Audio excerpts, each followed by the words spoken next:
Welcome to The Newsworthy. All the day's news in less than 10 minutes. Fast, fair, fun, and on the go. Thanks so much for listening. Today, a budget deal update, a new plan for the International Space Station, and a one-day fix for the flu. Plus, the Winter Olympics recap and royal wedding plans. All that and much, much more in less than 10 minutes. I'm Erica Mandy. Today is Monday, February 12th. You ready? Let's do this. Today, President Trump is expected to reveal a budget plan for fiscal year 2019, but he had to increase spending because of the bill Congress just passed on Friday. So yes, the update from Friday is both the Senate and the House approved a 2-year spending deal, and the president signed it. It meant the second government shutdown of the year lasted only a matter of hours early Friday morning. Remember, lawmakers were up late and voted overnight after the midnight deadline to get a deal done before the workday. CNBC reports the deal, now passed, sets up a 2-year boost in spending on both military and domestic programs. Programs include spending more on recovery after last year's natural disasters, the opioid crisis, the Children's Health Insurance Program, and more. Some critics say the government is simply spending too much money and/or they didn't address immigration. Supporters say it's a bipartisan victory. The International Space Station could be taken over by the private sector. The Washington Post reports the Trump administration is looking into basically turning the space station into a kind of orbiting real estate venture, no longer run by the government. The White House plans to stop all government funding for the space station in 2025. So now they're analyzing a possible transition to make it commercial instead. Supporters say it's time for NASA to refocus on missions to the moon and Mars. Critics say it should be used for science, not money, and the U.S. has already invested billions to build and operate it, so why give it away now? Exactly what will happen is still not clear, so stay tuned. President Trump seemed to be commenting on the Me Too movement in a tweet over the weekend. He wrote, quote, "Lives are being shattered and destroyed by a mere allegation." He questioned if due process still exists. But critics say he didn't mention the accusers or reference whether or not their lives were destroyed by domestic or sexual abuse. This all comes right after 2 White House staffers now say they'll resign because of domestic violence allegations. The Washington Post says the latest one is speechwriter David Sorensen. Both staffers accused say the allegations aren't true. By the way, another high-ranking official weighed in on the topic over the weekend. U.S. Supreme Court Justice Ruth Bader Ginsburg told CNN she believes the Me Too movement has staying power. The Weinstein Company is in more trouble. The New York Attorney General filed a civil rights lawsuit against the company. You know, it was owned by disgraced movie mogul Harvey Weinstein, now accused of sexual assault by a lot of women.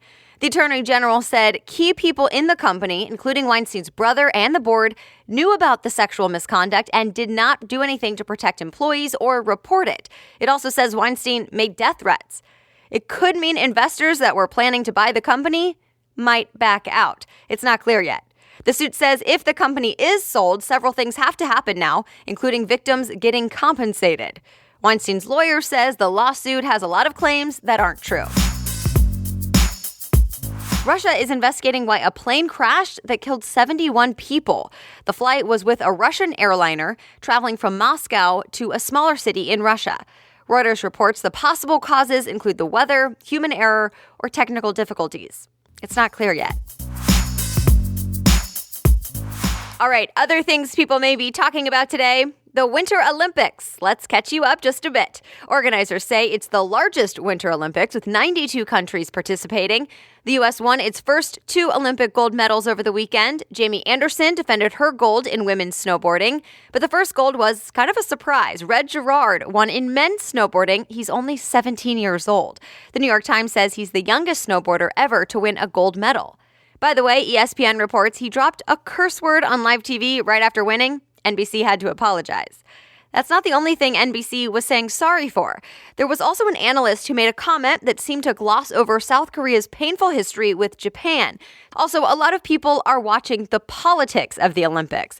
The sister of North Korea's leader got a lot of press over the course of her 3-day visit to Pyeongchang, South Korea, where the Olympics are being held. CNN says Kim Yo-jong wrote in a guest book that she hopes North and South Korea can come together peacefully one day.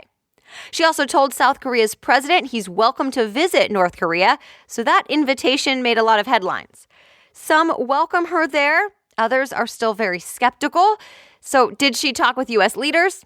No. Vice President Mike Pence was sitting just a few feet away from her at the opening ceremony, but the two did not talk. And there was some controversy. Vice President Pence did not stand to recognize North and South Korea as they marched together under one flag this year. There's still a lot to watch. The closing ceremony is not until February 25th.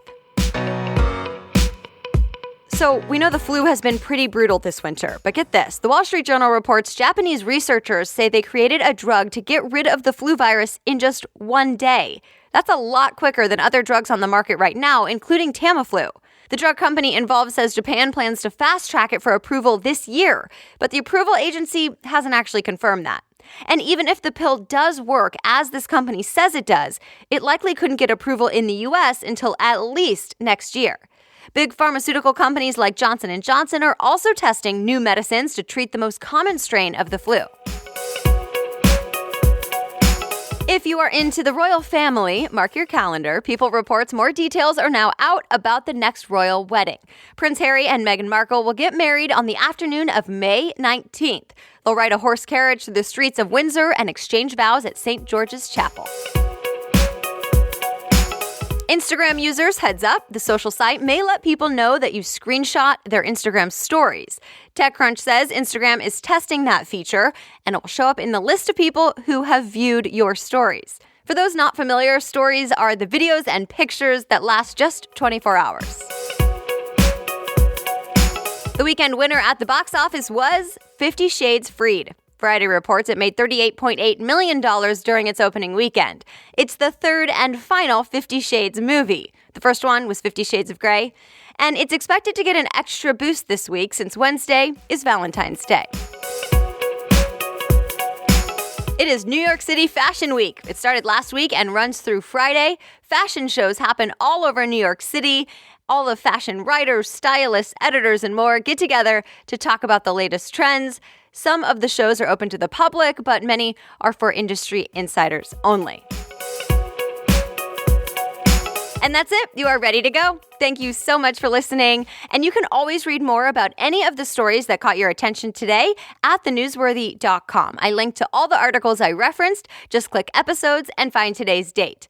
Of course, I always appreciate it if you let your friends and family know about The Newsworthy and how much you love it. It is ready for you to listen every weekday by 4 a.m. Eastern. I will be back with more news tomorrow. Have a great day.